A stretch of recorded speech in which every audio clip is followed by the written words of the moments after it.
င်္ဂလာပါရှင်ပတ်စံ10ရင်းရှိတယ်ရွှေဘလောက်တာရနိုင်မလဲဆိုတော့မိကုန်းလေးကိုဖြည့်ပေးမှဖြစ်ပါတယ်ရှင်ပုံအလွယ်ကူဆုံးလေးပေါ့နော်အလွယ်မြန်ဆုံးနဲ့အလွယ်ကူဆုံးလေးတွက်ပြပေးမှဖြစ်ပါတယ်ပတ်စံရ10သိန်းမှာကဲပတ်စံ10ရင်းဒီနေရာမှာ10ရင်းဆိုတဲ့နေရာမှာကိုမှရှိပတ်စံ10ရင်းဆို10ရင်းလို့ရေးမယ်30ရှိရင်30လို့ရေးမယ်15ရင်းရှိရဆို15ရင်းပေါ့နော်ကိုသုံးနိုင်တဲ့ငွေပမာဏလေးကိုရေးချလိုက်မယ်10ရင်းလေးရေးလို့ရတယ်15ရင်းလေးရေးလို့ရ30လေးရေးလို့ရပါတယ်ကဲကိုမှရှိပတ်စံလေးရ10ရင်းဆိုတော့10ရင်းအစားပေါ့နော်ဒါဆိုလို့ရှိရင်ဒီမဲ့ပြောချင်တာကပေါ့နော်ဥပမာ15ပဲပေါက်ဈေးက390ဆိုလို့ရှိရင်ဒါကို15ပဲလိုချင်တယ်ဆိုရင်390နဲ့စားမယ်ဥပမာဘေးပဲကြီးပဲဖြစ်ဖြစ်ရှင်ဒီမှာ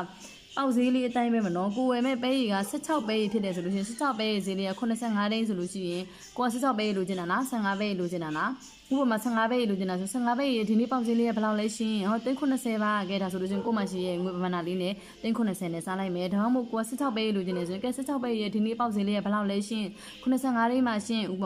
မာပေါ့နော်84တိန်းမှရှင်ဆိုလို့ရှိရင်ဒါဥပမာ16ပဲကြီးရဲ့ပေါက်ဈေးလေးက84တိန်းနဲ့ထားပါစို့ဒီ84တိန်းဆိုလို့ရှင်ဒါမင်းတို့ကစားလိုက်မယ်ပေါ့နော်ကဲကိုမရှိရဲ့ပတ်စံလေးက10တိန်းဖြစ်ပါတယ်အစားဥပမာအနေနဲ့ပေါက်ဈေးလေးက84တိန်းနဲ့တွက်ပေးလိုက်ပါမယ်ရှင်84တိန်းဆိုကြီးများချင်းကဲဒီမှာထားလေးရပါတယ်ရရှိလာတဲ့မှာ3.135ဆိုပြီးရလာတယ်အရှိမ3လေးဖြစ်တဲ့အတွက်မင်းတို့ကအဲ့ဒီနေရာမှာပေါ့နော်ဒီမှာရလာတဲ့အဖြေတွေကိုကြက်ပဲရွေးဖွဲ့လိုက်မှာဖြစ်ပါတယ်ရှင်ဒီနေရာမှာပေါ့နော်ကြက်ပဲရွေးဖွဲ့မှာဖြစ်ပါတယ်အဲ့ဒီအတွက်မင်းတို့ကခဏလေးနော်တေချာလေးရှင်းအောင်ပြောပြပေးမယ်ရလာတဲ့အဖြေလေးက135ပေါ့နော်ဒီမှာရှေ့မှာ3ညာလေးပေါ့တတမရှိမှာ3ညာလေးဖြစ်နေတဲ့အတွက်မင်းတို့ကဒါကိုကြက်ပဲရွေးဖွဲ့မှာဖြစ်ပါတယ်ရှင်အဲ့ဒီအတွက်ဒါရွှေစင်တို့ကကြက်ပဲရွေးဖွဲ့လိုက်မယ်ကဲဒါဆိုလို့ဒါဥပမာလေးပြပြတာပေါ့နော်ဒါဒီနှစ်ခုရဲ့အဖြေကဒီမှာရေးလိုက်မယ်ဒီမှာပေါ့နော်ဒါခဏနေရ3.135ရလာတဲ့အဖြေကိုကြက်ပဲဖွဲ့မယ်အဲ့ဆိုရင်အရင်ဆုံးပေါ့နော်တစ်ချက်သားမှာ16ပဲရှိရဲ့အတွက်16နဲ့မြောက်လိုက်မှာဖြစ်ပါတယ်ရှင်ကဲဒါညီမချင်းကဲ2ရပြီအဲ့ဆို2ယူမှိုက်လိုက်မယ်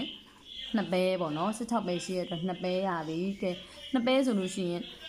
ဒီတတမရဲ့အရှိကပေါ့နော်3ညဖြစ်ရမှာဖြစ်တဲ့အတွက်နှစ်ဆိုမှတော့3ညဖြစ်အောင်ဆိုရင်နှစ်ထပ်နှုတ်ရမှာဖြစ်ပါတယ်နှစ်ညီမချင်းကတည်းက3ညဖြစ်သွားပြီ3ညဖြစ်လာပြီဆိုတော့မြောက်လို့ရပါပြီ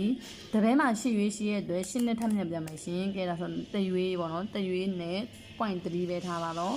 တရွေးနဲ့တော့ 0.3 ရရှိမှာဖြစ်ပါတယ်ရှင်ကျေးဇူးအများကြီးတင်ပါတယ်